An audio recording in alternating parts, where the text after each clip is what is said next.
मी लेखासारखा आहे तुमच्या पाय हाय म्हणून तर पाया पडते पाय मी नका तुमच्या. नका नका नका तुम्ही शांततेनं घ्या ताई.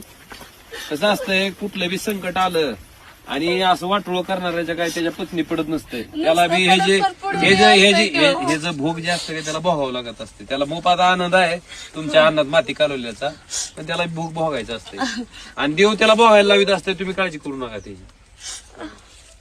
तुम्ही एवढी मेहनत करायला कष्ट केलं, एवढं कष्टानं मरमर मरून आणलेले. एक नाही दोन नाही बघा दादा 4 वर्ष झाला असं दाखवलं मला त्याने गेल्या आता वर्षी फाटक काटाडी हे झाले फिरवली तसं म्हणून केलं. आम्हाला कळलं बघा माहित आहे का. तुम्ही ही करू नका. कसं असतंय संकटाला नाही तर जाणारा आम्हाला देवच माहित मार्ग आहे काढीत काय असते. सांगा बरं, असं होतंय म्हणून. काढीत असते मार्ग. तुम्ही संयमानं घ्या ना, आम्ही हावगी सगळेजण सोबत तुम्हाला मदत करायला. कसं असतंय देव एक वाट बंद केली तर 10 वाटा उघडीत असते.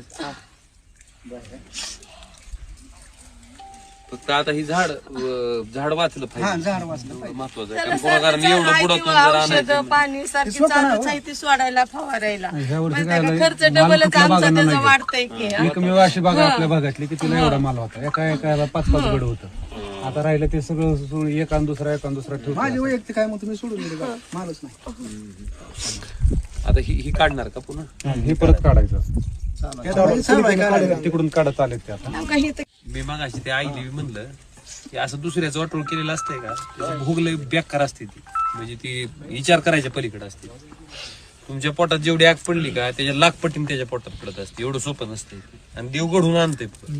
म्हणून तुम्ही बघू काढा मला काढ वाटतंय तुम्हाला. मी विचारून काढ मला वाटत नाही काढ वाटतंय तुम्हाला. पण ह्यासाठी तुम्ही सगळं रात ना दिवस झटलाव गेलं. बरं बागाचं म्हणजे लेकरावणी असतं ही. मग लहान लेकरू जर सांभाळतो का जन्मलेलं लेकरू दवाखान्यात नेत ना आधी फवारायचं पुन्हा लेकरू हवं अशी भूमिका असते. माझ्याकडे होती की 4 एकर बाग होती मला माहिती.